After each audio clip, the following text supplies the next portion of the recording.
bambalinas, siempre tan amables y serviciales, Andrés Cayetano, Yuri Santiago y Eder Bravo, que está en este momento ayudándonos, a Lucía Mancilla y Ale Rodríguez, quienes me han asistido en la difusión del evento, a Letzi Miranda también, y a todas y todos ustedes presentes por acompañarnos esta tarde al cuarto y último episodio de nuestro coloquio titulado Otras presencias, sobre lo virtual y lo posthumano.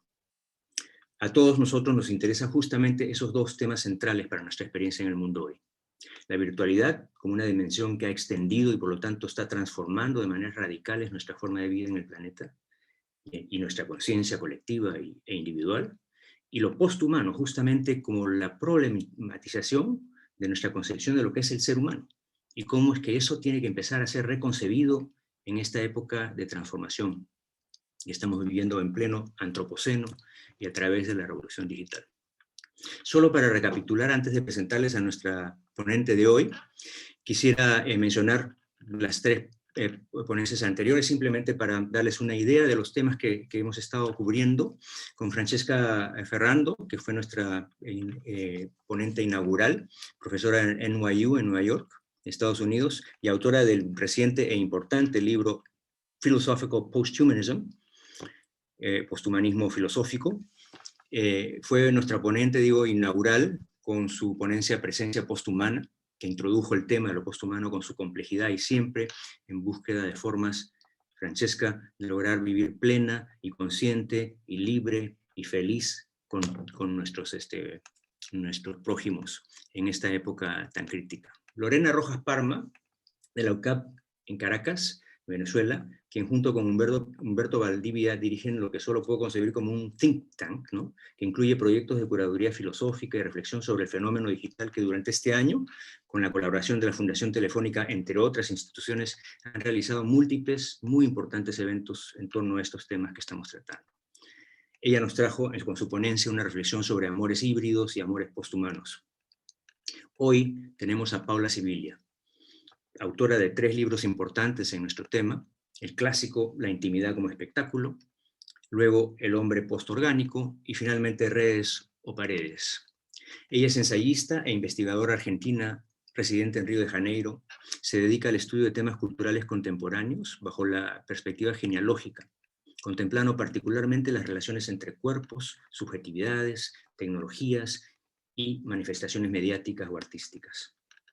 Esta noche ella nos trae su ponencia titulada, y aquí, lapsus, no lo apunté, Fantasmagorías virtuales, creo que se llama, me vas a corregir, por favor, Paula, Fantasmagorías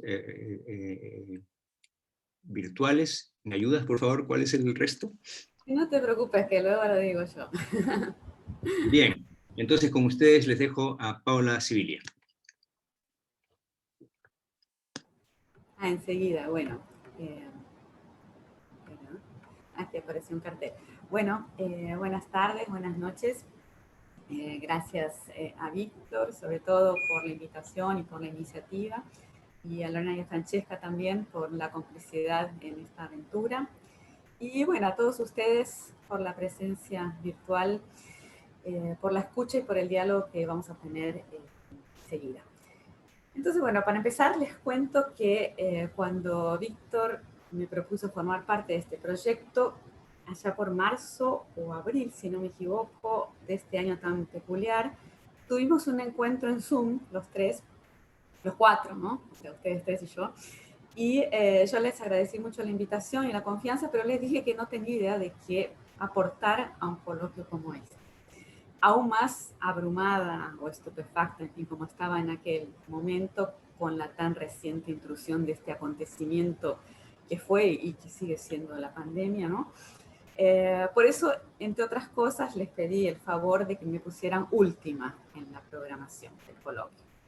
En aquel momento, el 10 de diciembre sonaba tan lejano, ¿no?, que aún con la sensación de irrealidad atemporal o de suspensión del tiempo y del espacio que vivíamos en aquella época, sobre todo entonces, el 10 de diciembre parecía algo así como un futuro lejanísimo de ciencia ficción, o más irreal todavía que aquel presente perturbador de hace 9 meses.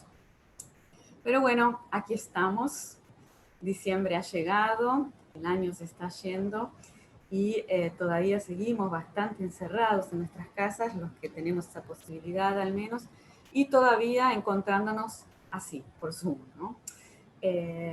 Aunque ahora mucho más habituados que entonces, que sigue habiendo algo de extraño familiar en todo esto, que me parece que vale la pena explorarlo y pensarlo. Entonces, volviendo a aquel entonces inicial, ¿no? Marzo, abril de este año, cuando Víctor nos invitó a sumarnos a este proyecto, nos pidió un título, ¿no? Para cada presentación, que yo demoré en entregar. Cuando ya no había más tiempo para seguir demorando, la famosa deadline llegó. Entonces le puse este título, que se lo voy a mostrar ahora compartiendo en la pantalla, porque voy a comenzar mi presentación. Este es el título: Fantasmagorías virtuales, ausencias y presencias en modo zombie. Pensaba entonces, cuando se me ocurrió este título, en algunas conversaciones que tuve con amigos de acá, de Brasil, yo vivo en Río de Janeiro, que en aquellos momentos se quejaban de las reuniones de trabajo, que pasaron como todo a ocurrir en estos ambientes tipo Zoom, y uno de estos amigos comentaba que sentía con cierto disgusto que la casa se le llenaba de fantasmas en las reuniones de Zoom. Y que por eso, una vez terminada cada reunión, tenía que hacer algún tipo de ritual purificador, ¿no? Con defumadores, inciensos, músicas, macumbas y otras ceremonias mágico-esotéricas para ahuyentar a esos espíritus, a esas presencias, en fin, nada bienvenidas en su caso, de ciertos colegas de trabajo, algún jefe no muy agradable, etc., que habían invadido por medio de la pantalla de su computador la sala de su casa o hasta su cuarto de dormir, su cama, su cocina, ¿no? Impregnando esos espacios, otrora íntimos o privados, ¿no? Con sus presencias virtuales, con esas intrusiones.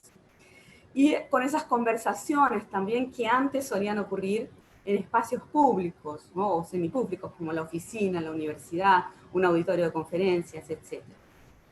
Fue, por tanto, en la tentativa de pensar un poco la peculiar consistencia de estas presencias, ¿no? Que al mismo tiempo son ausencias, o son una presencia-ausencia posthumana, no sé, que aún precisamos comprender mejor, o que al menos a mí me gustaría. Y eso es lo que venimos haciendo en este coloquio, entre otras cosas, claro. Por ejemplo, en las bellísimas conferencias de los tres queridos colegas que gentilmente me precedieron, Francesca, Lorena y Víctor, apareció este complejo asunto de la así llamada virtualidad, ¿no? Y tuvimos oportunidad de retomarlo también en los debates finales. Recuerdo que en nuestro último encuentro, tras la presentación de Víctor, discutimos bastante sobre las peculiaridades de este tipo de vínculo, ¿no? Como el que estamos teniendo exactamente en este momento, ¿no? Mediante el uso de un dispositivo tecnológico complejo, ¿no? Nuestros computadores, tablets, celulares, módems, cables, internet, Zoom, etc. O sea, un entramado técnico bastante complejo, pero con el cual ya nos hemos familiarizado bastante, ¿no? Digamos que nos hemos compatibilizado con estos artefactos de comunicación digital, y esto es algo que ya viene ocurriendo desde varios años antes de la pandemia. Me refiero a nuestra veloz y súper eficaz compatibilización con estos artefactos digitales que expanden enormemente nuestras potencialidades, desafiando no solo los límites espaciales y temporales que antes nos impedían este tipo de reuniones, por ejemplo, pero también además desafían incluso ciertos límites biológicos referidos al formato físico del cuerpo humano, como era el caso de la bailarina que Víctor mostró o del director de orquesta que Lorena evocó en sus respectivas conferencias, siendo capaces incluso de posibilitarnos emociones, afectos y suscitar experiencias de una riqueza más que humana o diferente de la humana o posthumana, como Francesca también nos enseñó en su charla y en su libro. Sin embargo, estas poderosas herramientas digitales de comunicación que nos permitieron seguir funcionando aún en modo pandemia, o sea, aislados cada uno en su casa, ellas también, decía, estas herramientas, estas tecnologías, tienen sus propios límites, como cualquier tecnología.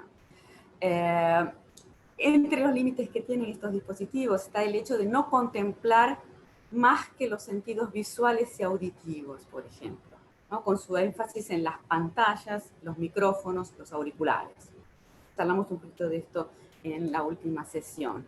Y bloquean, por tanto, los otros sentidos humanos, ¿no? El olfato, el gusto y el tacto, que curiosamente o no, son los mismos sentidos que la pandemia nos obligó a prescindir o a limitar mucho, ¿no? El olfato, el gusto y el tacto durante todos estos meses.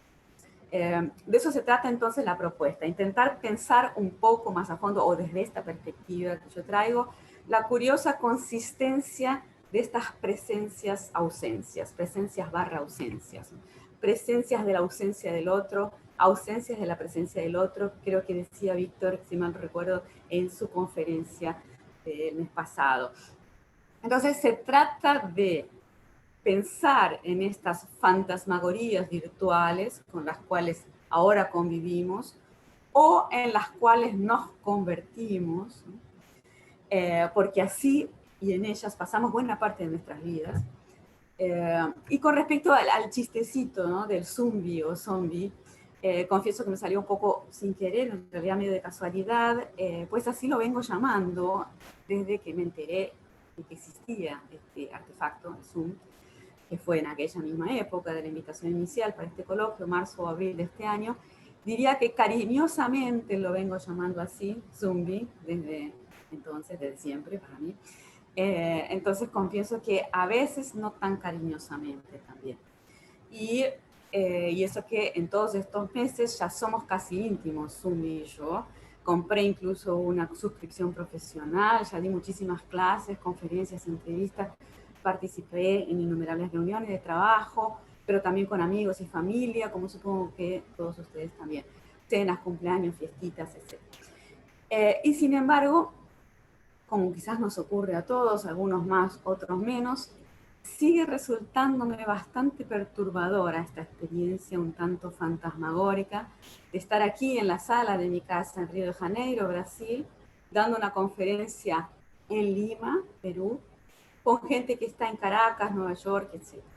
Y cada uno en su casa, ¿no? Mirándome, a veces mirándose también en su propia pantalla.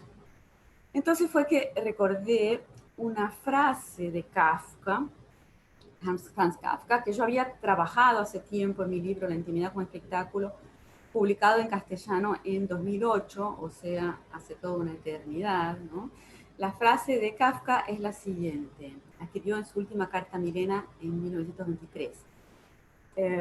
La facilidad de escribir cartas debe haber traído al mundo una terrible perturbación de las almas. Y agregó, porque es una relación con fantasmas, y no solo con el fantasma del destinatario, sino también con el propio, ¿no? Con el propio fantasma. Esto fue, como les decía, en 1923, y Kafka no se refería a nuestro zumbi, ¿no? Sino a las cartas escritas en papel, enviadas en un sobre por correo, entregadas por un cartero en otra ciudad, etc., a su destinatario, ¿no? Pero aún así, él se refería a las cartas, ese carácter enigmático y espectral que yo estoy subrayando con respecto a Zumbi, a la experiencia que tenemos con Zoom, a él, a Kafka en 1923, le parecía inherente a la comunicación epistolar. Y probablemente tenía razón, ¿no? Bueno, para ilustrarlo, creo que bastaría evocar la historia de Cyrano de Bergerac, el célebre personaje del drama teatral de Edmond Rostand, escrito en 1897, fines del siglo XIX. El enredo es bastante conocido, fue recreado en varias películas y también en varias piezas de teatro. El enredo consiste en lo siguiente, ¿no? Gracias a los encantos de su bella escritura, un hombre cuya apariencia física no era de las más atractivas, lograba enamorar a la chica de sus sueños, ¿no? Pero el corazón de esta chica, de la doncella, latía por un fantasma, porque ella creía que el remitente de las inflamadas cartas era otra persona, no, no Cyrano, sino un joven de apariencia agraciada, pero medio insulso en sus dotes escriturales o espirituales. Y desde luego hay muchas semejanzas entre las viejas cartas y nuestros mensajitos digitales, pero también hay muchas diferencias, ¿no? Yo me voy a detener aquí solo en un aspecto, que es el siguiente. Así como ocurría con las cartas analógicas que solíamos usar para comunicarnos hasta hace algunas décadas, las relaciones que se tejen en nuestras redes digitales suelen prescindir del contacto físico inmediato entre los cuerpos de los interlocutores. Esto es una continuidad, por lo tanto, entre ambos medios, analógicos y digitales. Lo cual no impide, esta falta de contacto físico inmediato de los cuerpos de los interlocutores, no impide, por supuesto, que en esos intercambios puedan crearse fuertes lazos afectivos, como era el caso también de Kafka y Milena, o de Cyrano y su amada, y de los tantos otros millones de criaturas humanas que pasaron por este tipo de situaciones.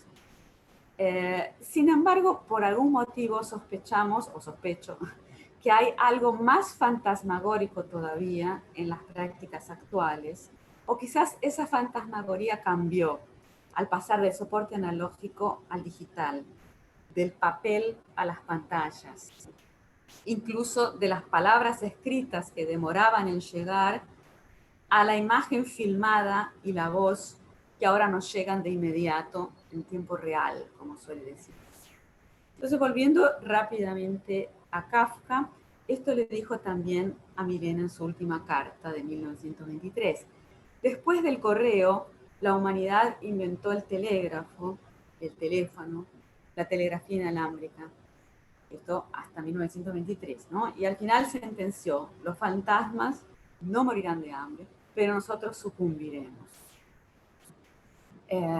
Casi un siglo después podríamos complementar esa fatídica enumeración kafkiana, cartas, telégrafo, teléfono, con muchos otros aparatitos, ¿no? O sea, podríamos agregar tanto el email como los teléfonos celulares, las redes sociales como Facebook, Instagram, Twitter, TikTok, WhatsApp, etc.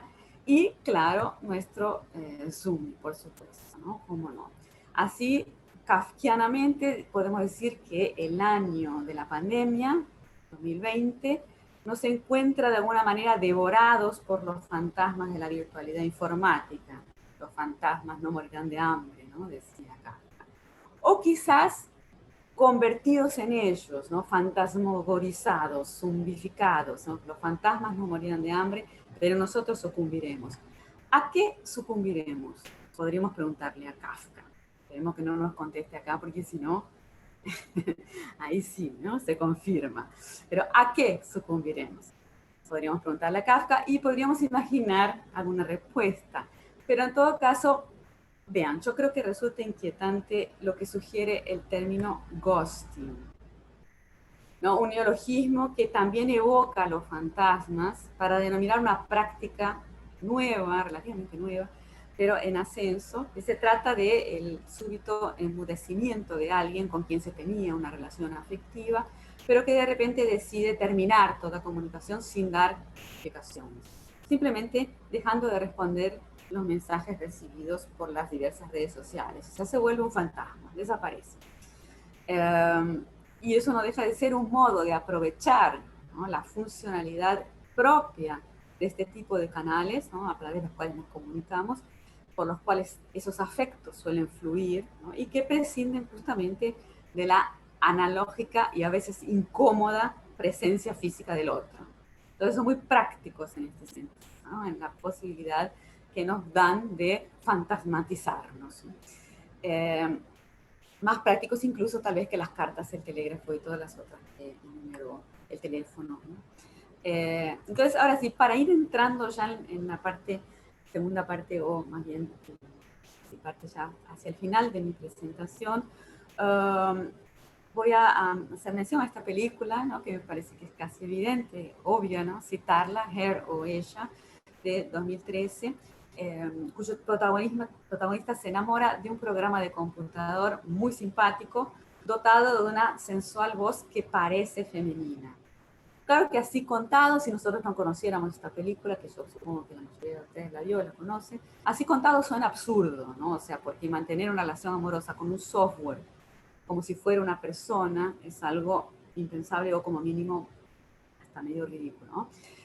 Sin embargo, contrariamente a lo que le sucedía a la joven cortejada por Cyrano de Bergerac en el siglo XIX, este muchacho, el protagonista de Her, él sabe que su amada no es una mujer humana, o es una mujer no humana, sino que es una entidad prehumana o poshumana o no humana.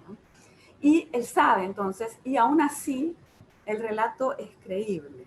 O sea, a los espectadores no nos cuesta sentir empatía e identificarnos con la historia ficcional, pero absurdamente verosímil, ¿no? Vivida por el personaje de esta película, ella. ¿Por qué? Bueno, porque ya hace tiempo que se ha vuelto habitual para muchos de nosotros pasar buena parte de la vida en contacto visual y auditivo con seres físicamente ausentes, usando aparatos digitales como los que él usaba, el protagonista de la película, conectados en red que nos permiten interactuar con otros a través de pantallas, usando textos, imágenes y sonidos. Hay varias ficciones y sin duda muchísimas realidades, ¿no? Que inclusive recrean de algún modo, pero en clave digital actualizada, el drama de Cyrano de Bergerac. Como es el caso, por ejemplo, de esta película bastante reciente del año pasado, No soy quien crees, en castellano, en la cual la protagonista crea un perfil falso en las redes sociales de Internet, se hace pasar por una chica más joven que ella para relacionarse con un chico que le interesa. Pero es un perfil falso, ¿cierto? O sea, por eso se llama No soy quien crees. Sin embargo, bueno, a pesar de que esta película parece de alguna manera una actualización del drama de Cyrano de Bergerac, usando tecnologías digitales en vez de analógicas, que hay un engaño allí, ¿no? O sea, se hace pasar por otra persona para enamorar a alguien. Creo que el caso de Her va más allá de estos clásicos equívocos o engaños que vienen ocurriendo y que siguen y probablemente seguirán ocurriendo, como Cyrano y esta otra película que mencioné recién. Este caso de Her es distinto, inaugura otra tradición, ¿no? Otro linaje, porque en su caso el protagonista no está siendo engañado. Él sabe quién es Samantha o qué es Samantha, software, ¿no? El del cual se enamora. Y segundo, además, porque no se trata de otra persona, sino de un software o una cosa, algo no humano, que además es un producto vendido por una empresa, ¿no? Una mercadería que se le ofrece a él como consumidor. Y él no solo sabe todo esto, sino que concuerda con el pacto, está de acuerdo, lo asume. Y aún así se enamora por esa suerte de fantasma presente, ausente y digital, ¿no? En ese sentido, la historia es semejante a otra ficción, también absurda y verosímil al mismo tiempo, del mismo año 2013, que es el famoso episodio Be Right Back, o Regresa, en fin, de la serie Black Mirror. Muchos la deben conocer también, ¿no? Cuando muere el novio de esta chica, desconsolada en el terrible proceso de duelo, ella también termina contratando el servicio ofrecido por una empresa que le permite estar en contacto con una versión reconstruida digitalmente de su finado novio por medio de textos, audios e imágenes que se le ofrecen en las pantallas, ¿no? De su celular o su computador. Ella también sabe que no es él, igual que el protagonista de ella, de Her, ¿no? Ella, la protagonista de Black Mirror, de este episodio, sabe que aquello con lo que está se comunicando no es su novio que está muerto, o sea que tampoco es más un ser humano aquello con lo que está se comunicando, sino una entidad posthumana o por lo menos no humana. Y aún así, con más resistencias que el protagonista de la otra película, ella se termina involucrando afectivamente con el fantasma digital, digamos así, de su ex. Este caso es más complejo porque el chico antes existía, de modo que él vive en los recuerdos de ella, incluso en su experiencia física, ¿no? Como un humano o un ex humano. Pero creo que el ejemplo sirve igual para esta reflexión, solamente mientras el muchacho se mantiene como una entidad digital, ¿no? Que interactúa con su viuda a través de las pantallas, y exclusivamente a través de las pantallas, ¿no? Eso es lo que me interesa. O sea, algo equivalente a esto que nosotros somos en este momento, ¿no? Yo ahora para ustedes y ustedes para mí, algo en la pantalla, eso es lo que somos, ¿no? O sea, eso es lo que soy yo para ustedes, una imagen, una voz, texto, como es el caso de Her a lo largo de toda la película, que incluso se limita a las palabras escritas y habladas, prescindiendo de algo que podría parecernos imprescindible, ¿no?, a nosotros, como la imagen, que es la imagen. Él nunca ve a esta criatura, ¿no? A esta entidad, ¿no? Nunca la ve, solamente habla, ¿no? Y la lee o la escribe. Entonces, este tipo de experiencia incluso ya forma parte de la vida cotidiana de mucha gente corporificada en dispositivos como los asistentes personales Alexa o Siri, por ejemplo, bastante popularizados ya, y otros conocidos como chatbots como Vicky, Bot, etc. Pero en fin, mi tiempo estimo que se está acabando, así que quisiera concluir estos rápidos apuntes lanzando una idea final para el debate, más allá de todas las otras que ustedes hayan podido tener y que sin duda serán muy bienvenidas. Lo que quería plantearles es lo siguiente. En esta película, ella, Her, como una metáfora ya incluso medio anticuada, ¿no?, de esta nuestra vida en modo zombie, la película de 2013, ya es vieja, podríamos decir. El hecho de que no haya nadie del otro lado de la pantalla, o sea, ningún ser humano, sino una mujer poshumana o no humana, una entidad simulada o creada por algoritmos informáticos. Mi pregunta es, ¿eso es una diferencia radical con respecto a las otras experiencias que les mencioné? El hecho de que no haya una persona, ¿no?, un ser humano del otro lado del celular. Kafka sabía que Milena era un ser humano y que estaba viva en algún lugar. Con ella se intercambiaba estas cartas. Cuando le escribía, sabía que esta persona le iba a recibir, y cuando leía sus cartas sabía que venían de esta persona que estaba viva y que en última instancia podían encontrarse. Viajaban, tomaban un tren y se encontraban, y de vez en cuando de hecho lo hacían. En la comedia de enredos de Cyrano también todos son seres humanos. Por más que haya equívocos, ¿no?, todos están ahí, están vivos, son personas. Así como en la película de 2019 que les mencioné rápidamente, ¿no? No soy quien crees. Hay perfiles falsos, hay engaños, pero todos están vivos y son gente, ¿no? Estos personajes. Y reales o ficticios, ¿no? Kafka y Milena, reales en todo caso, los otros.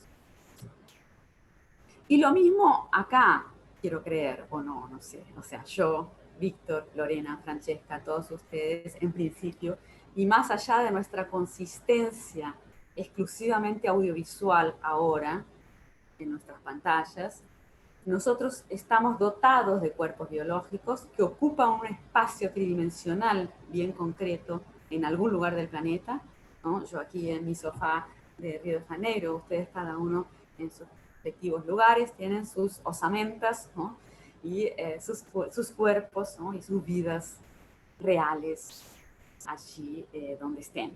Con toda nuestra finitud a cuestas también, ¿no?, todas las miserias y las glorias de nuestra consistencia carnal. Y además, en estos espacios en los que realmente estamos, físicamente estamos, solemos usar los sentidos del tacto, el olfato y el gusto, ¿no?, que en modo zombie nos están vedados.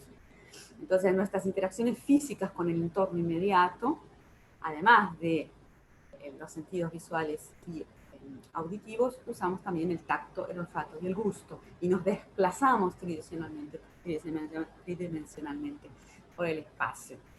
En el caso de Hertz, como les decía, él sabe que su amada Samantha no es una de las nuestras, sino un software, un algoritmo, un bot, pero yo les pregunto, ¿y si alguno de nosotros también lo fuera? Si yo, por ejemplo, que soy la protagonista hoy acá, fuera una entidad audiovisual, como ustedes me ven ahí, me conocen, muchos de ustedes solamente me conocen por esto que estoy siendo ahora en Zumbi.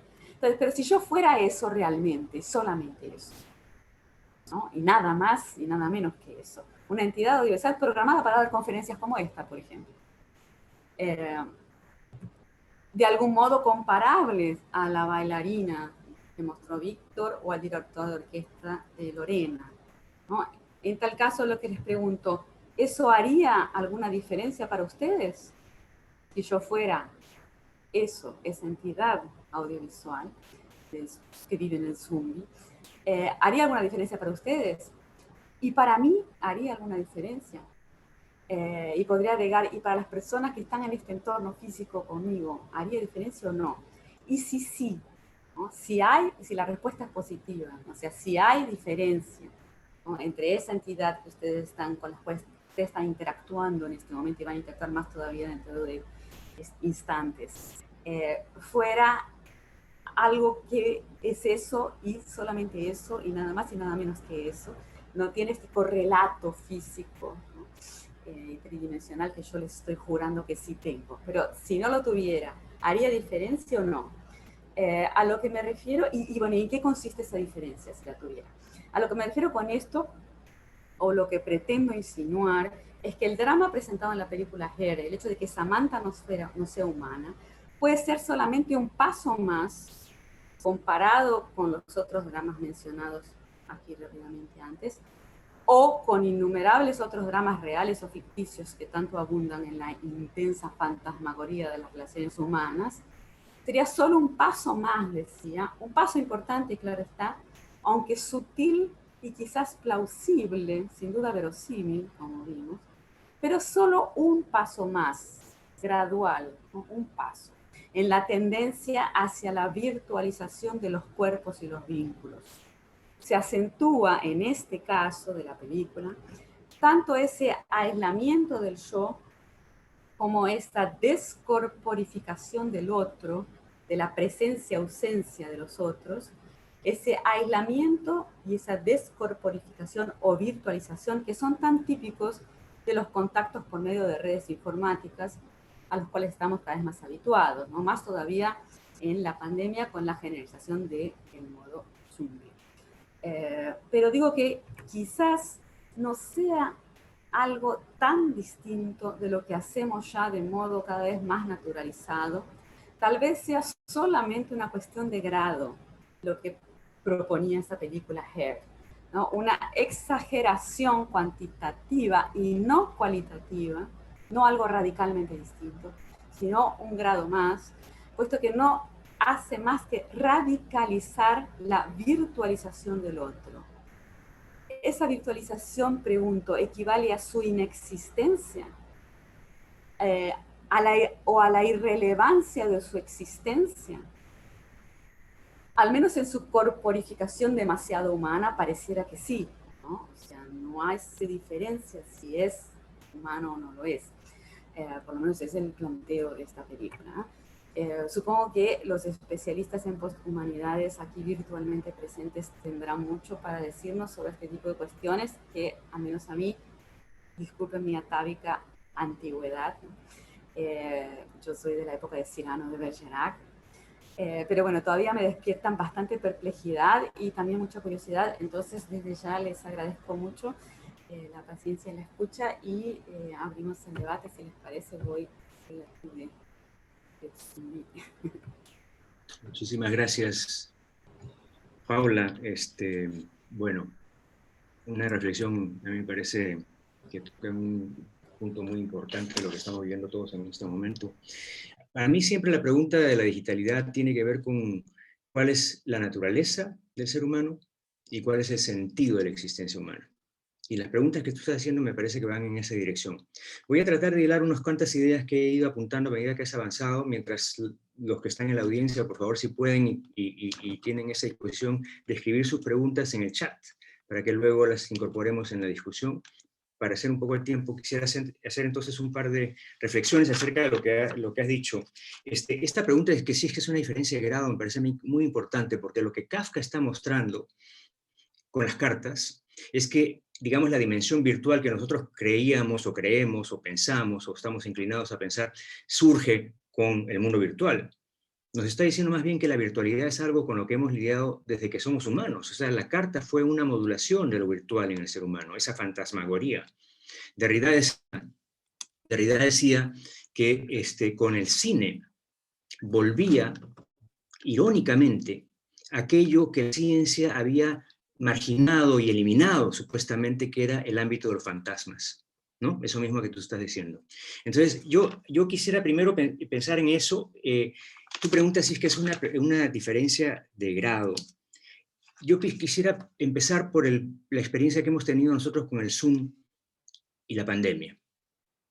Porque efectivamente, y además es muy, muy interesante lo que has apuntado, ¿no es cierto? Justamente los sentidos que han sido eliminados por la pandemia son aquellos que están ausentes en nuestra relación. Es como que si es que hubiese un guión aquí, el guión está decidiendo que el ser humano se va a concentrar en estos dos sentidos y los otros lo va a dejar a un lado, lo cual es un poquito alarmante, ¿no? Pero, ¿qué cosa es lo que ha logrado esa experiencia que hemos tenido? Sino la introversión. A mí me parece que la introversión ha sido radical, ¿no? Incluso en las personas más extrovertidas se han encontrado forzadas a una introversión, a encontrarse con ese fantasma. En el otro, o sea, darse cuenta en cierto sentido de la fantasmagoría que está siempre presente en nuestras relaciones con los demás. Eso me parece a mí que es una cosa importante que poner en el tapete. Por supuesto que prescindir del cuerpo nos parece una cosa insólita. Bueno, cuando yo vi en 2013, recién me digo que son 7 años, apenas 7 años. Yo me acuerdo cuando vi esa película, no entendí. O sea, dije, así como tú estabas diciendo, una bobada, ¿qué es esto? ¿Cómo va a ser? ¿Quién se va a enamorar de su computadora? Bueno, 7 años más tarde me parece absolutamente inteligible. ¿Y eso qué quiere decir? Eso quiere decir pues que estamos en otro nivel de conciencia ya, en que hay posibilidades que están abriéndose en el horizonte de la existencia humana que hay que considerar. Claro, lo que siempre nos está a nosotros presionando es la nostalgia por lo que hemos perdido y por lo que vemos que ha valido, que hemos aprendido a valorar. A mí me parece que ese es un elemento inevitable en nuestra relación con lo digital. Pero también tenemos que cultivar el otro, porque la tecnología es un fármaco, ¿no? O sea, siempre tiene un lado positivo y un lado negativo. Las cosas siempre. Se pierde algo, se amputa algo, como decía McLuhan, y se extiende otra cosa. Bueno, la pregunta es si es que esa pérdida no se puede también ver como una nueva posibilidad de algo que nunca se nos había ocurrido. O que de repente, como tú dices, es una continuidad que ya hemos estado viendo que ha ido avanzando, ¿no? Y entonces a mí lo que me plantea es justamente la pregunta acerca de cuál será realmente la naturaleza humana, cuál es la relación que tenemos con la virtualidad, y si es que la historia nos está mostrando que a través de la tecnología cada vez nos vamos virtualizando más. ¿Qué quiere decir eso? Porque en última instancia el fantasma es lo que tú dices, la ausencia, o digamos la evidencia de la ausencia que está inserta dentro de la existencia humana, de la existencia misma, de lo material. Entonces es como el reconocimiento del fin de las cosas, de la mortalidad del ser humano.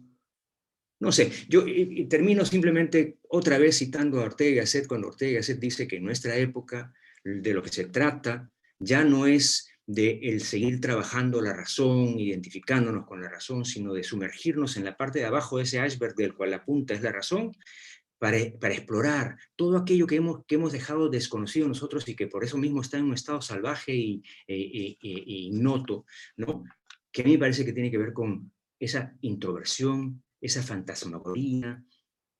Bueno, suelto eso para ver si es que de alguna manera provoca un poco más también de diálogo. Así que tenemos el foro abierto para las preguntas, pero también tenemos a nuestras dos coorganizadoras y co-hosts, Francesca y Lorena, que quisiera primero darles la voz, la palabra, para que puedan comentar, tal vez. Bueno, tal vez puedo comenzar yo. Quería, okay. Quería decir muchas gracias a Paula y a Víctor por esas muy interesantes reflexiones. Y Paula, también muchas gracias para poner un punto muy interesante sobre la pandemia y sobre nuestra experiencia de lo virtual. A mí me gustaría hablar del movie, de la película que tú has hablado, Her. Es una película, ella, que a mí me encantó desde la primera vez que la vi. Yo estaba ya ubicada en Nueva York y a mí me pareció como que ya estaba pasando eso. Entonces, para mí la pregunta no era tanto, podría pasar, pero ¿qué es el amor? Y tal vez en eso, tal vez Lorena puede decir más, que como que ella es experta en eso. Pero para mí, el amor tendría que ser algo que nos va a mejorar o a añadir a nuestra experiencia existencial. Entonces, por ejemplo, yo comencé a enseñar del posthumano en 2014 y a mis alumnos y alumnas le mostraba esa película. Y a las personas que eran como más cínicas sobre eso, yo le preguntaba, pero ¿qué es el amor? Porque la idea es que en esa relación, por ejemplo, el protagonista se vuelve otra persona, va descubriendo más sobre ello. Y entonces, claro, si el amor es una relación que nos abre a posibilidades, que nos añade a nuestro entendimiento de lo que es la existencia, entonces que nosotros o nosotras estamos enamorados con una computadora o con un carro o con una luz, no, para mí no me parece malo. Claro, eso también tiene que ser lo consensual, porque claro, hay otro capítulo, por ejemplo, sobre animales y cosas que para mí es muy importante que sea todo siempre consensual y claro, con la relación de amor es una relación que tiene que ser de las dos partes. Y para mí es muy interesante que Samantha, que es la protagonista non humana de ella, de la película, ella al final se va de la relación porque esa relación con el protagonista ya no es una relación que añade mucho a su existencia. Ella entiende que ella no tiene que amar a una persona, ella puede amar a 8,000, ella está en relaciones con 8,000 personas. Y para mí eso también es muy interesante, es una película que no se acaba de forma antropocéntrica, o sea, no se acaba con el final, con el protagonista humano que se enamora muy heterosexual con la mujer. No, no, no. Esa película acaba con la protagonista femenina non humana que se va porque ya ese protagonista humano ya se ha vuelto muy cerrado, que ya no puede entender a ella descubriendo la existencia. A mí esta película de verdad me encantó y para mí sí es fundamental en los estudios de las posthumanidades, porque también deja estas preguntas abiertas y deja la pregunta, ¿por qué estamos aquí? O sea, si estamos aquí para encontrar respuestas claras y muy cerradas, tal vez la filosofía no nos puede ayudar para nada, pero si estamos aquí para descubrir quién somos de forma abierta, como Sócrates, ¿no? Y entonces, claro, que también la relación con Zoom es una relación abierta que va a mostrar otros aspectos de nosotras y nosotros mismos y mismas, porque al final la existencia es una experiencia perspectivista. Y entonces, que yo tal vez no pueda compartir con ustedes ese encuentro ahora, abre otra posibilidad. Entonces, para mí, como tú decías, tal vez no es cualitativa, tampoco es cuantitativa, es otra, pero no de forma jerárquica. O sea, no es que esa experiencia que yo tengo es menos, es otra relación, pero al final se va a impactar a mi conciencia de toda forma, hasta los sueños. Nosotros en los sueños somos zombies también. No es que estamos en el sueño con un cuerpo físico, pero los sueños nos impactan a nuestra conciencia. Y hasta que en las antigüedades los sueños eran parte de las decisiones de los gobiernos. Piensas en Delfos, que los gobiernos iban a Delfos a preguntar el oráculo, qué decía, o los sueños de los chamanes. Entonces, para mí, la experiencia que nosotros tenemos con la tecnología, con Zoom, claro, es diferente, pero esa diferencia no es cualitativa, o sea, no es menos, no es más, y tampoco es jerárquica. Entonces, muchas gracias, Paula, para tu bellísima presentación. Y dejo a las otras personas, y después que todos y todas han hablado, tengo mucho más preguntas para ti. Muchas gracias. Qué linda. No sé si Paula, quisieras responder. ¿Cómo? Perdón, no te Si escuché. quisieras que sigamos con las preguntas y luego participas, o si quieras... Sí, porque son más bien, me parece que es más bien así, ¿no? Una Perfecto. ronda de comentarios y después yo puedo comentar también, ¿no? Muy bien. Claro. Lorena. Sí. Paula, qué linda tu presentación, te felicito. Muy pausada, muy serena. Bueno, me han surgido a mí cuestiones también para que pensemos todos. Debo decir que no puedo estar más de acuerdo con Francesca en este momento y la relación con la película Hair, y en general, como tuve la ocasión de plantear yo hablando de mi director de orquesta Alter 3, el robot. Realmente, si el amor es una fuerza que nos permite entender de otra forma, platónicamente hablando, más lúcida la propia existencia, si nos permite abrirnos a un ámbito de la experiencia que en estado de serenidad suele no ocurrir, es un estado maravilloso, aunque también doloroso, y toda esta cosa agridulce que sabemos desde Safo. Realmente no importa si es un software o, como decía Francesca, si es la luz roja, siempre y cuando sea en consenso, siempre y cuando haya una relación que devele algo de mí, yo la valoro, ¿sí? Y todo esto me ha llevado a preguntarme, Paula, y es lo que quería como plantear, que hablemos juntos, y creo que Francesca me acompaña, ¿qué es la vida? ¿Sí? Porque tú preguntabas, bueno, ¿tiene más o menos valor que Samantha no tenga cuerpo, que sea un software?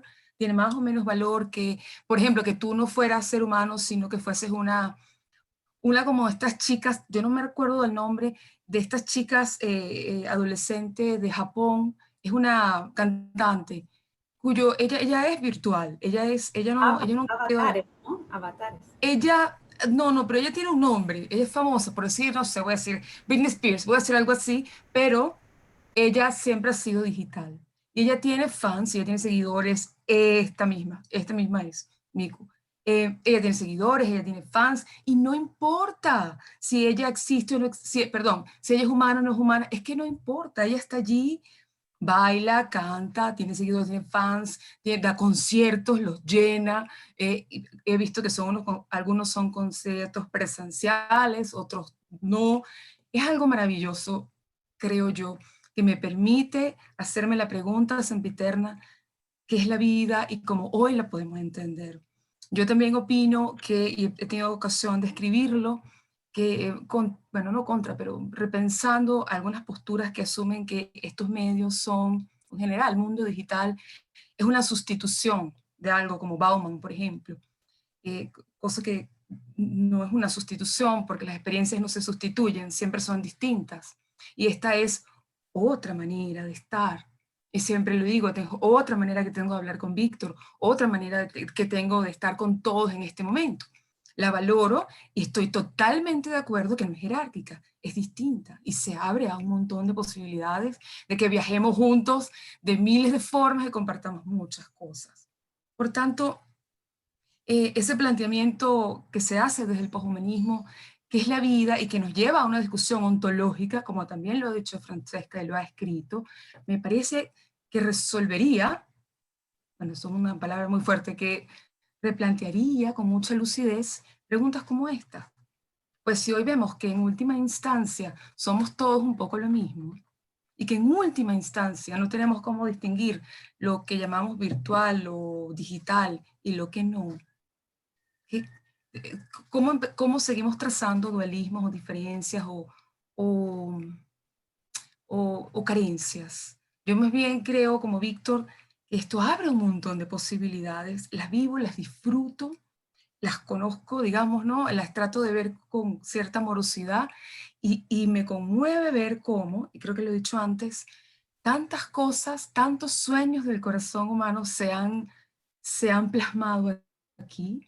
El hecho solamente de que nuestro mensaje llegue rápido al oído del amado, o que llegue rápido en un momento de emergencia, o que nos podamos acompañar. Esto me parece algo invaluable y que podemos rastrear hasta muy atrás.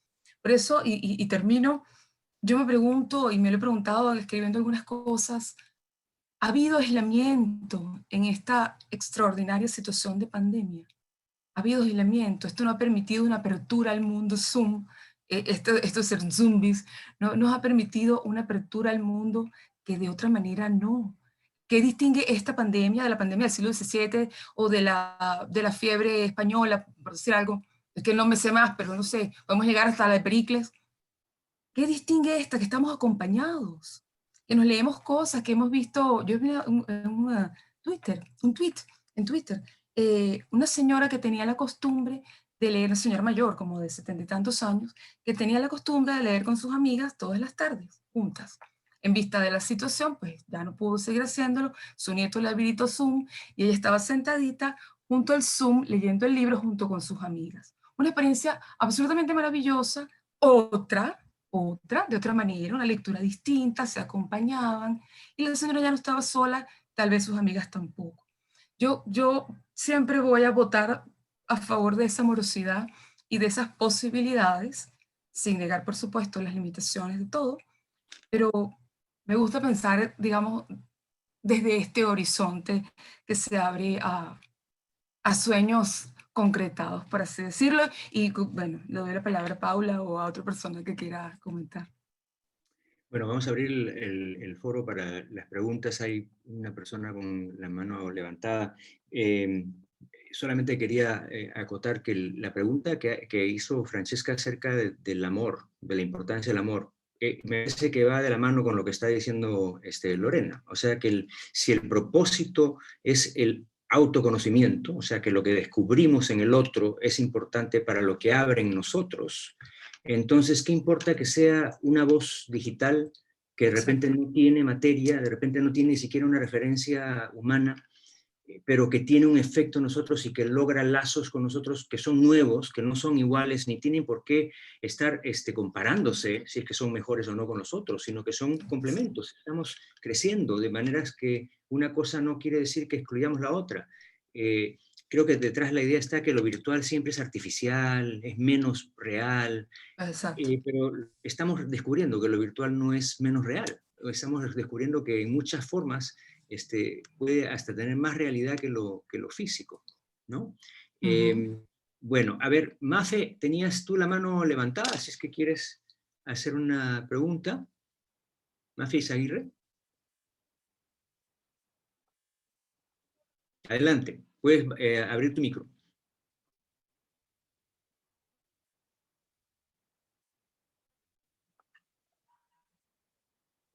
No, sí, le podemos dar, por favor, Eder, el micro para Mafe. Víctor, mientras que esperamos a Mafe, ¿puedo añadir una cosita chiquitísimísima? Sí. Okay. Porque, claro, por un lado son las grandes preguntas de la vida, como tú decías, ¿qué importa, no? Si esta relación nos añade a nivel existencial. Por el otro, también quiero decir que estas plataformas están hechas por compañías y nuestros datos también están vendidos. Entonces, es muy importante que estamos en una realidad donde nuestra privacy sea protegida. Porque, por ejemplo, hay muchas plataformas en donde el punto es abrirte tanto que vas a crear un avatar que te entiende, que te pone y tú te sientes muy bien con ese avatar porque te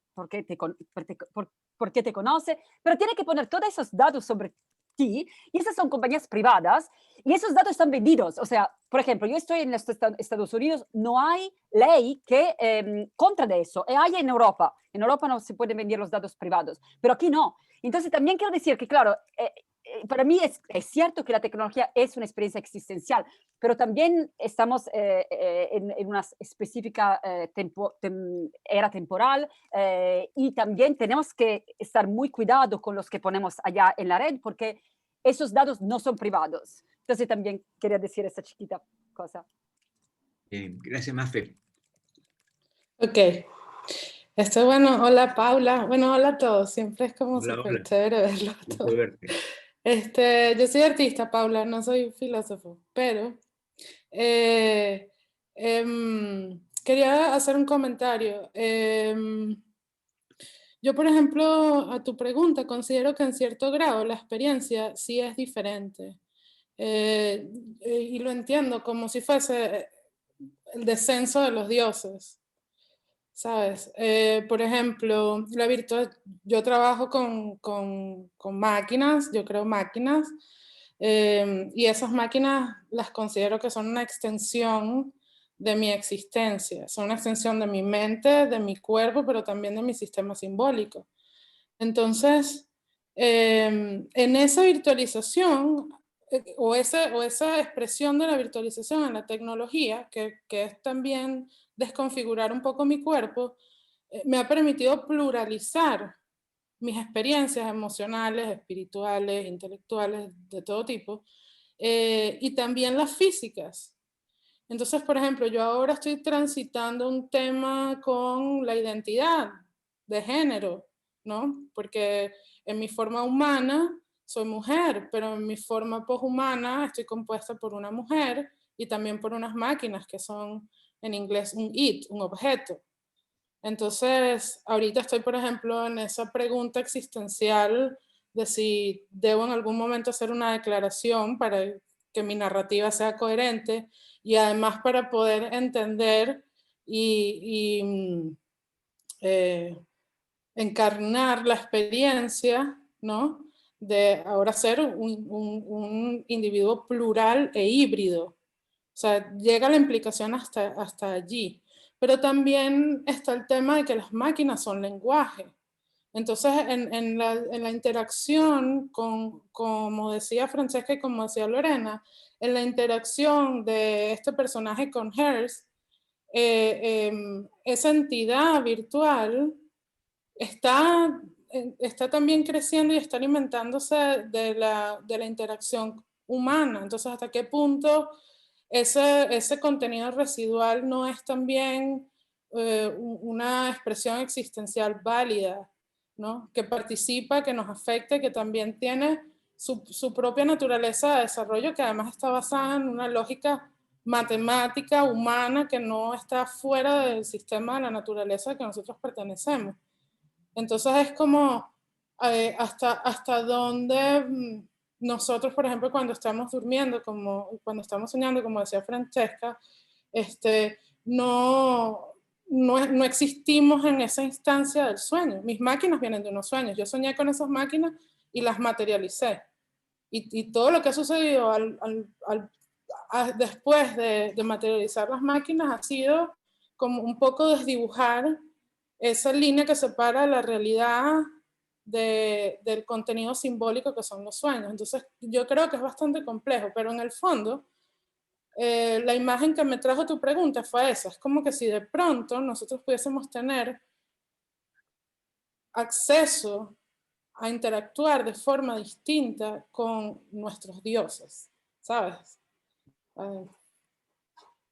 Ya. Gracias. Ahorita le vamos a pedir a Paula que responda, pero le quiero agregar a lo que has dicho tú algo que me parece que está relacionado, que está en el chat. Pedro Granados pregunta, yo antes de hacer la pregunta solamente recuerdo a Blake que decía, si nuestros sentidos fuesen depurados, si las puertas de la percepción fuesen depuradas, entonces seríamos capaces de ver todo como es, infinito, ¿no? Entonces aquí hay una pregunta de Pedro Granados que dice lo siguiente: desde una dimensión cultural, ¿acaso partimos desde cierta indigencia y máximo una nostalgia del tacto, olfato y gusto?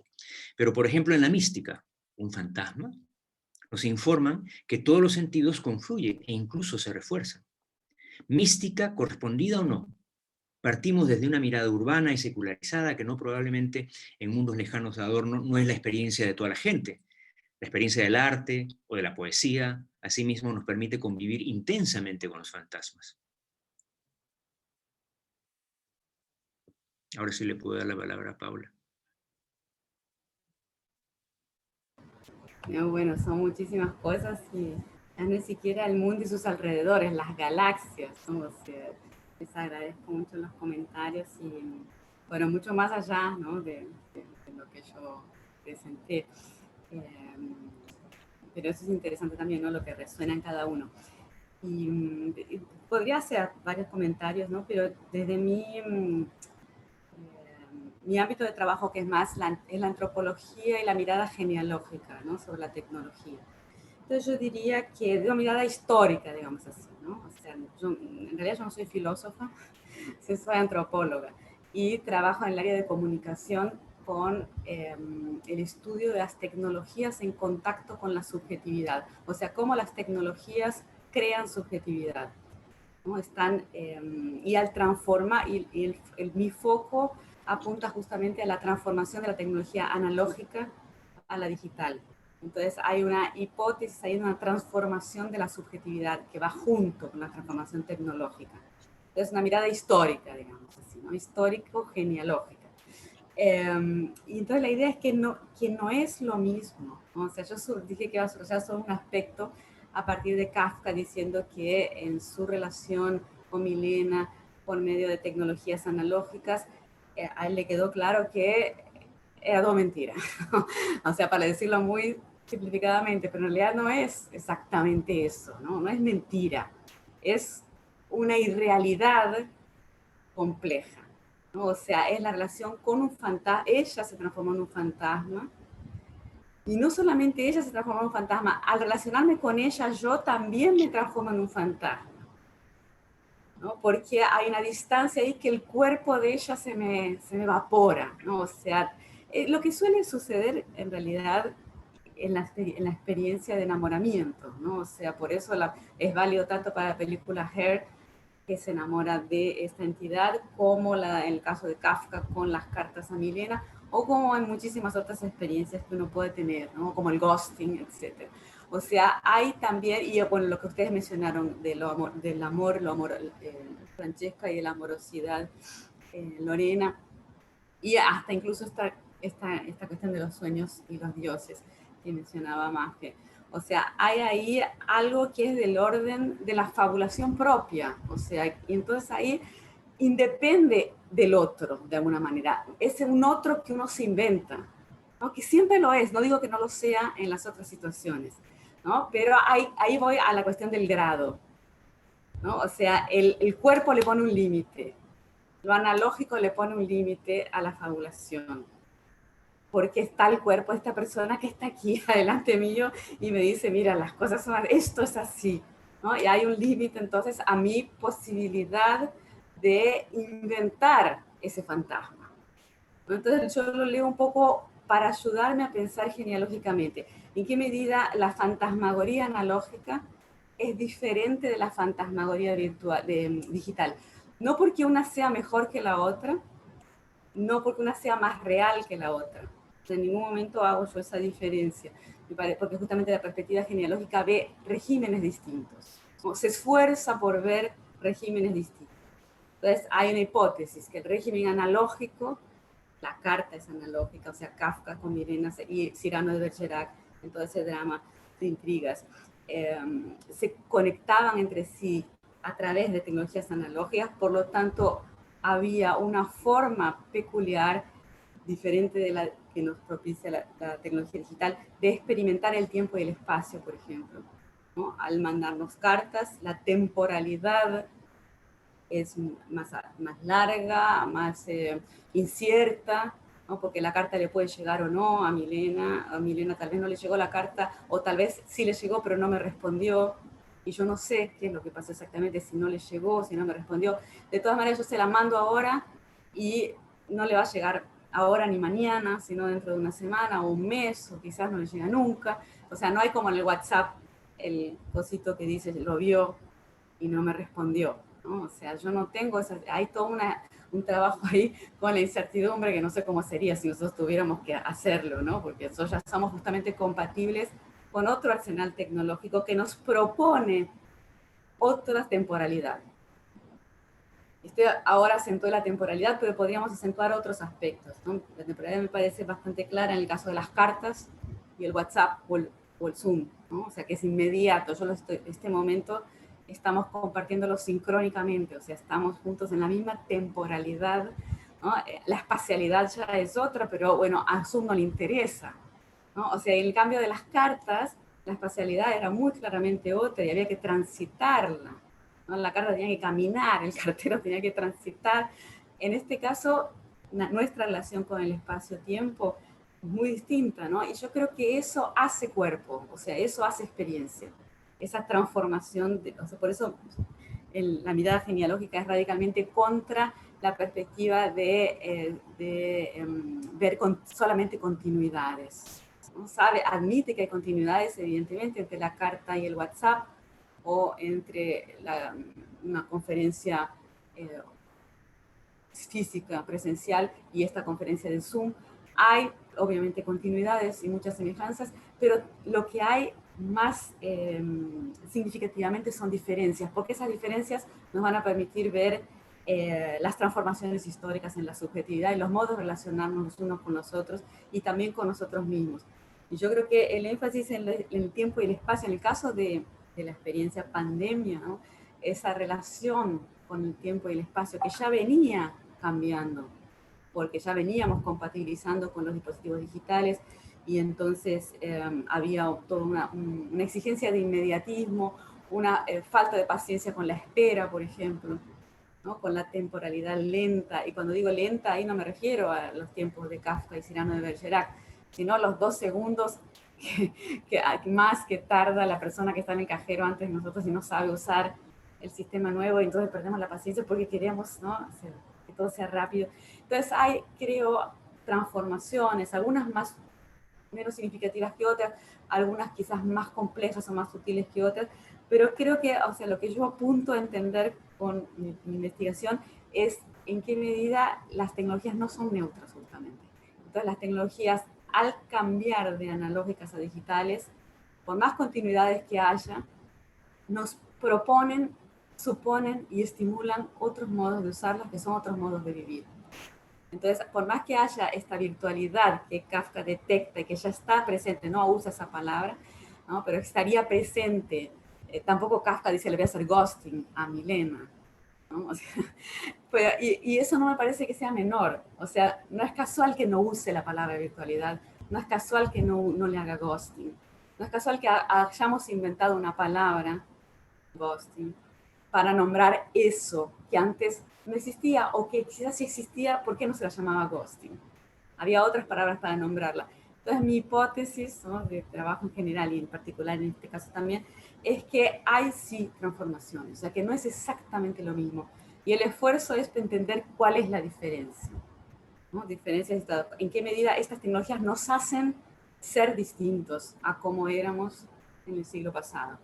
Nos hacen relacionarnos de formas diferentes con los demás. Nos hacen vivir el tiempo y el espacio de forma distinta. Y no son las tecnologías las que nos hacen hacerlo, sino que hay un entramado ahí de causa y efecto, porque nosotros inventamos las tecnologías también. Y esas tecnologías solo son posibles, solo fueron inventadas porque hubo una posibilidad de imaginarlas. O sea, alguien tuvo que imaginarse Zoom, ¿no? Alguien tuvo que imaginarse unas redes sociales y pensar que podía ser interesante también. No, voy a inventar esto porque a la gente le va a gustar, porque yo lo quiero usar y porque va a ser interesante. Cuando hay muchas tecnologías también que se inventan que nadie las usa, ¿no? O sea, porque no tienen justamente, no encuentran ese suelo, ¿no?, esa fertilidad que le da la subjetividad transformada, ¿no? Entonces, mi aporte, digamos, sí podría ser por este lado. O sea, hay evidentemente continuidades que tienen que ver con la vida, con el amor, con las formas de relacionarse con lo que queremos uno de los otros. No sé si eternos, justamente porque yo tengo esta tara antropológica e histórica, yo diría continuidad con la modernidad, no sé si mucho más allá de eso, porque otras culturas, ¿no?, la mirada antropológica que está entrenada también para ver las diferencias, otras culturas creo que habría que explicarle tantas cosas para que entiendan qué es lo que pasó en Her, y sin embargo nosotros la entendemos, ¿no?, como ustedes mismos dijeron, tipo, bueno, esto es algo tan absurdo, y sin embargo la entendemos, nos conmovemos, lo entendemos como algo perfectamente no solo verosímil, sino enriquecedor para la experiencia de esta persona, cuando no hace falta ni siquiera irnos a otra cultura muy lejana, tipo, bueno, a ver, incluso nuestra propia línea temporal, como suele entenderse, la Edad Media, pero incluso también hasta el siglo XIX, ¿no? O sea, si hoy, o alguien que nació a principios del siglo XX le costaría, y que fue alfabetizado por las tecnologías analógicas y que no hizo esta transición, ¿no?, de compatibilizarse de forma tan radical como la mayoría de nosotros lo hemos hecho, ¿no? Pasar de ser compatibles con un arsenal tecnológico a otro, ¿no? Esto que Maffei decía de las máquinas, ¿no? Creo que, ¿cuáles son las máquinas con las que sueñas? O sea, ¿cuáles son las máquinas que forman parte de tu cuerpo? Probablemente no va a ser un telar de la revolución industrial, ¿no? Probablemente no va a ser un telégrafo o una carta que las que escribía Kafka. Entonces, esas máquinas que soñamos son máquinas que nos sueñan también, ¿no? O sea, y que son posibles dentro de esta cultura que creó esta subjetividad, que es la nuestra, que es compatible entre nosotros. Entonces, bueno, no sé si se entiende lo que quiero decir, pero el esfuerzo es deseternizar, ¿no?, de esta mirada, desuniversalizar, ¿no? O sea, más allá de que haya emociones, sentimientos tal vez universales, pero lo que yo creo es que esta configuración actual que ustedes llaman posthumanismo, y creo que tiene bastante sentido en el aspecto este de desvincularnos de esta idea del hombre, ¿no?, del humanismo moderno, que a su vez también es un invento moderno, ¿no?, y que a su vez se inventó para distanciarse de otro invento. Entonces, esta perspectiva en la que yo trabajo, genealógica, ve más invenciones históricas, ¿no?, inventos históricos. Y estas invenciones también, casi como nuestras verdades, no necesariamente con validad limitada, ¿no?, para esta cultura, para este ambiente. Entonces creo que esta experiencia que tenemos de Zumbi, que la aprendimos en tan poquísimo tiempo, nos interpela como sujetos. Yo creo, hasta el año pasado, ustedes conocían Zumbi, probablemente no. Y probablemente estaba disponible. ¿Y por qué no lo usábamos? Hizo falta una acentuación del aislamiento, ¿no?, y un entrenamiento previo ya en esa posibilidad de relacionarnos con los otros sin presencia física. Pero probablemente eso se naturalizó en poquísimo tiempo, se cristalizó, ¿no? O sea, se adquirió una naturaleza que es histórica, ¿no? ¿Se entiende lo que quiere decir? O sea, y el poshumanismo, como yo lo veo al menos a partir de todo el aprendizaje que tuve en este último tiempo, es también un invento, lo cual no lo desmerece en absoluto, ¿no? Es un invento, y por ser un invento, justamente, hasta puede ser más valioso, ¿no? Porque llegamos aquí y logramos inventar esto, a partir de algo que no era así. ¿Cierto? No sé si les hace sentido esto que estoy diciendo. O sea, lo inventamos a partir de una experiencia insatisfactoria, o que ya no daba más. Entonces se abrió eso y se inventó otra cosa, ¿no? Y este hombre, ¿no?, que fue inventado a su vez en el siglo XVII, XVIII, en fin, pierde la fuerza transformadora que tenía en su momento. Y ahora, a partir de toda una serie también de movimientos, de luchas, ¿sí?, se inventa esta otra posibilidad, que es otra subjetividad también, otra forma de relacionarse con los demás y con el mundo, y otra forma de vivir la temporalidad y el espacio, que tiene una relación directa con las máquinas, ¿no?, con estas máquinas, ¿sí?, son las que inventamos y en las que adoptamos con muchísima eficacia y rapidez en tan poco tiempo.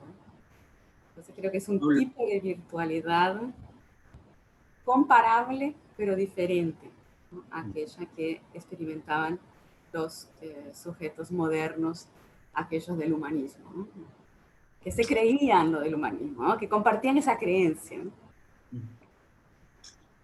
Willem Flusser dice que esa historia de la que tú estás hablando es una creciente abstracción de lo material que hacemos a través de la tecnología, que estamos haciendo, y examina cómo es que la digitalidad es el último salto, ¿no? Habla de diferentes dimensiones, y en la digitalidad hemos llegado a la cero dimensionalidad.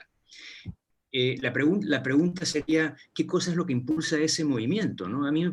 Tú dices, las máquinas sueñan a nosotros, nosotros soñamos a las máquinas. De repente esta diferencia entre lo virtual y lo real es justamente lo que está en juego acá, ¿no? Es una de las cosas que me saltan a la mente, pero hay varias preguntas que quisiera aprovechar para leerte, porque me parece que están muy interesantes. Todas están, en realidad... Claudio Maldonado escribe, pero el fantasma no es irreal. Es una proyección, una pulsión ante la ausencia. Y antes de eso, escribe, desde una dimensión cultural, no, perdón, esa no es la...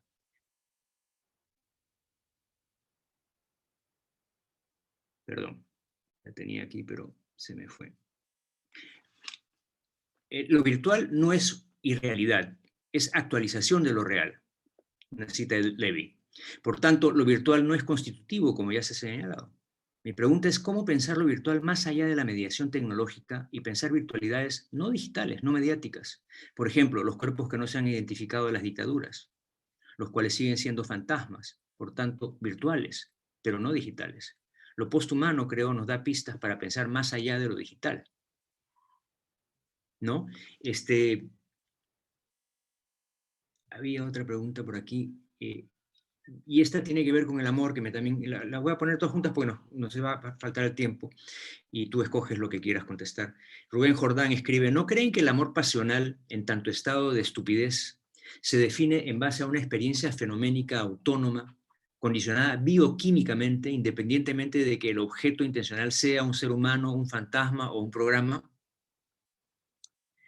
Y la última, también de Claudio Maldonado, que nos dice, y si pensamos en las convergencias, no el sentido de la ecología de medios, sino en sistemas complejos de ensambles, por ejemplo. ¿Sistemas complejos de qué? Perdón, no escuché esa última parte. Ensamble, de ensamblaje, me imagino, ¿no?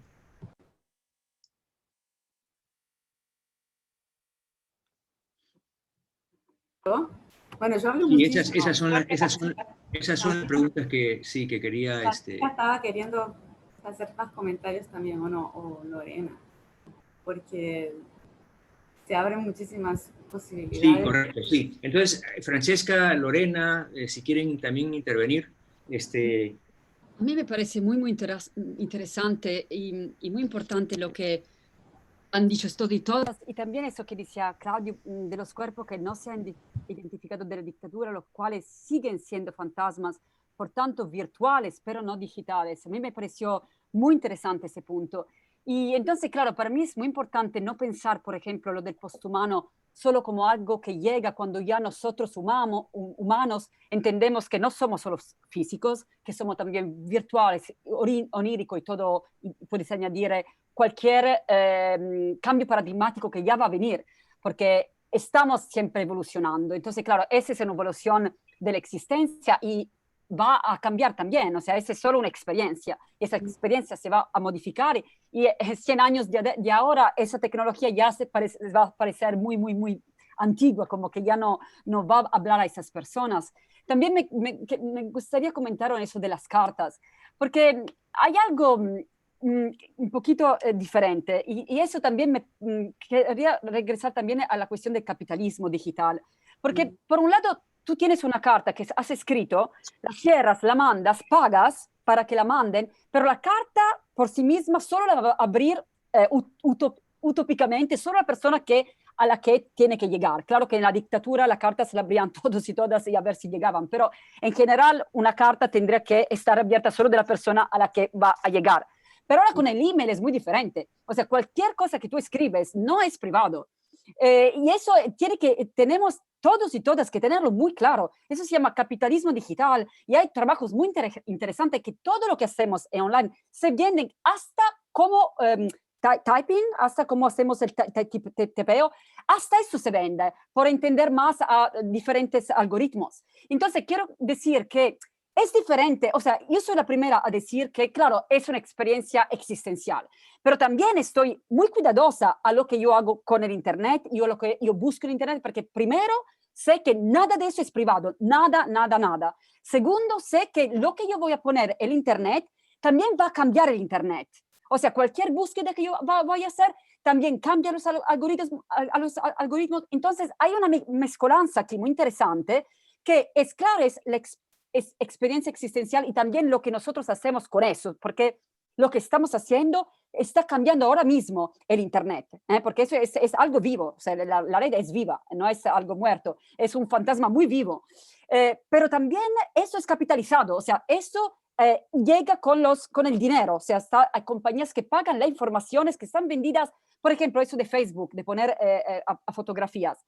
Estamos bien, pero que ustedes sepan que, por ejemplo, esas fotografías se venden no para tomar a sus propias identidades, eso tal vez pasa, pero es otra cosa, pero también para crear específicos algoritmos, por ejemplo, que están vendidos por otras razones, o sea, que no es directo, o sea, tus fotos se venden para conectar a tu identidad, pero para crear informaciones, por ejemplo, el tipo de piel, el tipo de pelo, el tipo hay muchas informaciones que ni nosotros pensamos. Entonces, yo quería solo decir que hay intereses muy, muy fuertes, sobre todo en un lugar como América, donde no hay leyes contra de eso. Entonces, claro, esta es una experiencia existencial, pero también está capitalizada. Entonces, tenemos que estar muy claro que todo lo que estamos haciendo no solo está afectando al Internet, o sea que es importante ser mindful en eso, pero también que nada de lo que hacemos, la carta está cerrada y llega a la otra persona. Aquí nada está cerrado. Entonces, regresando a la dictadura, es muy importante saber que tal vez no hay una censorship, tal vez no hay censorship, censura, pero hay una visibilidad completa. Entonces, eso es algo que tenemos que hablar, porque a mí me encanta, claro, la filosofía pura, pero la filosofía pura también está conectada con la política, con la sociedad. Por eso que me encantó ese punto que Claudio puso, de los cuerpos que nunca se encontraron, pero están allí como fantasmas en nuestra conciencia. Sí, yo quisiera agregar a lo que has dicho, porque me parece que ese es un tema que está, digamos, trending ahorita, ¿no? A través de este documental que dieron en Netflix que se llama The Social Dilemma, que hablaba justamente de cómo es que la digitalidad, la red ha sido acaparada por el capitalismo. Pero hay también formas de rebelarse contra eso, ¿no? Hay formas de resistencia. Estaba hablando el otro día justamente con Rubén Jordán, que acaba de participar, acerca de diferentes formas en que podemos comenzar a hacer una resistencia, porque el problema no es la digitalidad, el problema es cómo se está utilizando la digitalidad, que siempre ha sido el problema con la tecnología. La pregunta ética de cómo usamos la tecnología, para qué fines, ¿no? Es como, bueno, al final de la República, Platón habla del anillo de Giges, ¿no es cierto? Y pregunta, ¿qué haríamos nosotros si fuésemos invisibles? Pues estamos viendo lo que haríamos con que si somos invisibles, ¿no? O sea, me parece que es muy importante ese punto, muy importante. Había una pregunta que, por eso me sentía que me faltaba algo, es que me llegó por otro lado, porque es una persona que está en el Facebook Live, y me parece que es importante, de Mati Silva, esta pregunta que dice, más que diferencias de grado, nos está evidenciando nuestra naturaleza anfibia, moviéndonos cada vez más cómodamente entre la presencia real y la virtualidad. Finalmente, el amor, como todo sentimiento profundo, como los duelos que guardan nuestras pérdidas y recuerdos, son más virtuales que reales, ¿no? Pero creo que Lorena justo estaba ahí queriendo decir algo. Me gusta mucho ese comentario que hizo Mati, que Sí. nuevamente nos pone a pensar que si es posible trazar diferencias entre una cosa y otra, ¿no? Me quedé pensando en algo que decía Paula, muy interesante, de estas invenciones, ¿no? El humanismo, el poshumanismo, o lo anterior que queramos llamar de humanismo, eso es complicado. Tal vez yo por mi tara griega diré hallazgos, descubrimientos, cosas que nos vamos consiguiendo en el mismo devenir, unas que se agotan, otras que surgen, pero pensando, ¿no? No es ninguna respuesta ni aspira a ser ni remotamente, pero, por ejemplo, muchas de las cosas que se plantean desde el poshumanismo, y qué bueno que está Francesca aquí, a mí me resuenan profundamente, por ejemplo, para entablar un diálogo con el mundo presocrático, en lugar de ver una línea recta, progresiva. Bueno, a mí me cuesta mucho relacionarme con el mundo así, me invita más bien al modo hermenéutico a volver, y esas vueltas nunca son repetitivas, nunca jamás son repetitivas, con nuestra experiencia y nuestro horizonte y todo lo que somos, al diálogo, por ejemplo, con los presocráticos. Ahí yo me encuentro con un horizonte que se abre desde esta nueva mirada que tenemos hoy, que me permite un diálogo, bueno, a mí me está permitiendo explorar un diálogo que me ha resultado tan fecundo. Ese mundo ahora se me revela tan próximo cuando pienso en las máquinas y en los robots, por ejemplo, en si tienen o no tienen alma, o cosas así, tan extravagantes.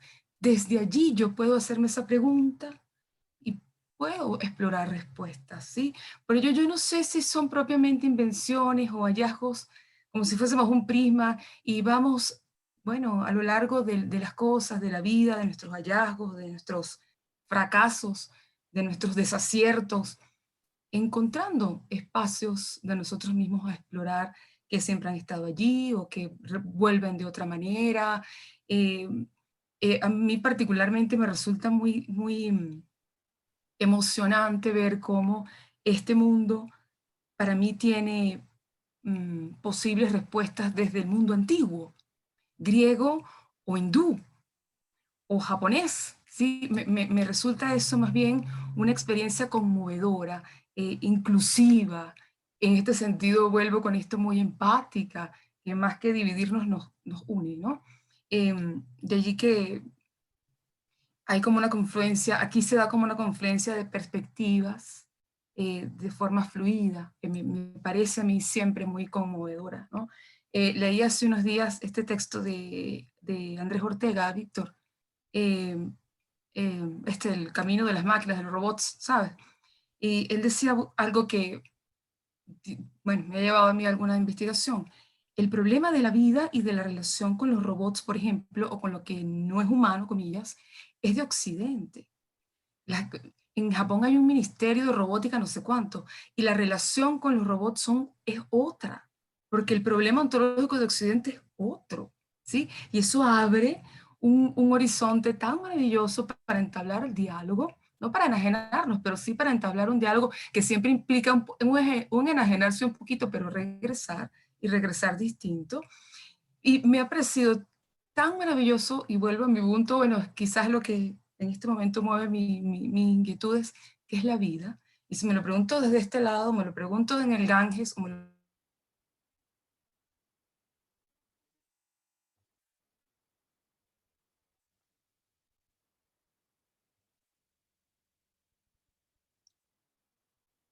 Desgraciadamente se congeló, Lorena. Pasa con estas virtualidades, estos fantasmas a veces se detienen en el tiempo y nos dejan en la expectativa, con un silencio que nos hace reflexionar. Leo, mientras tanto, entonces, mientras vuelve Lorena desde ese limbo virtual, una última pregunta de Zenaida Muñoz. La relación virtual no ofrece solo aspectos de los seres humanos. En ese sentido, no nos volvemos menos tolerantes a lo que implica la convivencia con un ser humano en su integralidad. A nivel personal, es libre la elección de lo más cómodo para cada uno, pero como sociedad, como nos irá perfilando las sociabilidades de ahí. Lorena, has regresado. Te nos fuiste. Estos son los fantasmas que uno Estábamos aquí. comentando. Estos son los fantasmas que uno controla aquí. Un fantasma que se metió y me botó. Pero bueno, en fin, simplemente era eso. Era un comentario con relación a si esto realmente es un hallazgo, son nuevos diálogos o son invenciones, ¿no? Así como que está muy bien, no tengo nada contra ello, ni muchísimo menos, pero no sé, ha sido mi experiencia, digamos, en relación con la aurora de la filosofía. Me estoy consiguiendo argumentos, miradas, sensibilidades tan próximas a lo que nos está pasando hoy con la digitalidad, que eso ya me conmueve, ¿no? Y a esa pregunta que si alguien, Claudio creo, si el amor apasionado es una cosa bioquímica. Rubén. Rubén, bueno, tal vez sí, claro, un médico, un biólogo va a decir eso, sin embargo, siempre me pregunto, yo no tengo respuestas para esto, pero siempre me pregunto, pero ¿por qué será que es esto y no esto lo que provoca esta reacción bioquímica? ¿Por qué es esto y no aquello?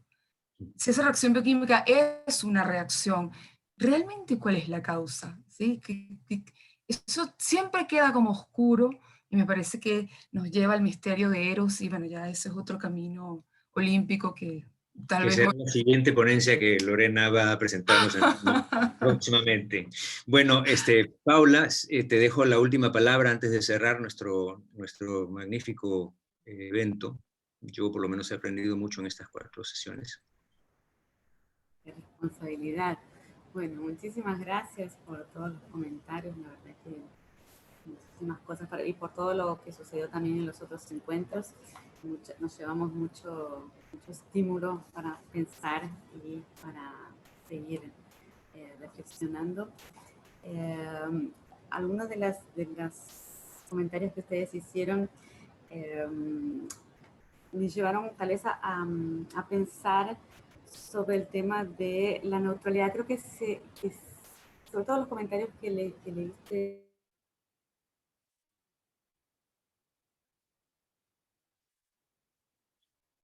Los fantasmas están comenzando a invadirnos. Ya llegó otro. Aprovecho para a todos los Fantasma. que están interesados en el tema que miren en el chat. Francesca nos ha puesto el link a la red latinoamericana de posthumanismo. Paula, adelante, continúa, te fuiste. Ah, ¿me fui? Otro fantasma. Ah, ¿se congeló? Sí. Ah, bueno, perdón. No me di cuenta. Para mí seguía todo igual, vean cómo son las cosas. No,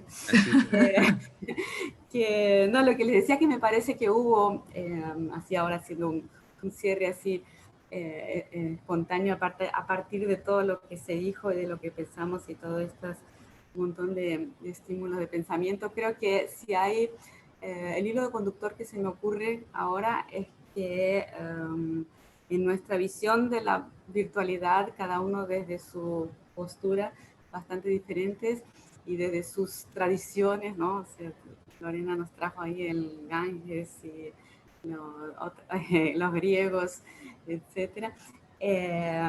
Me parece que hay un consenso en que no se trata de una experiencia irreal. O sea, eso creo que ya superamos eso, ¿no? O sea, no hay nada de irreal en esto, muy por lo contrario, o sea, esto es completamente real, ¿no? O sea, no sé cuál sería la definición de irreal o real, pero creo que no pasa por ahí. O sea, esto es una experiencia que estamos teniendo que tiene una consistencia, para evitar esas palabras real y real, ¿no? Una consistencia, creo, tan valiosa como otras interacciones que tenemos que no son atravesadas por estas herramientas.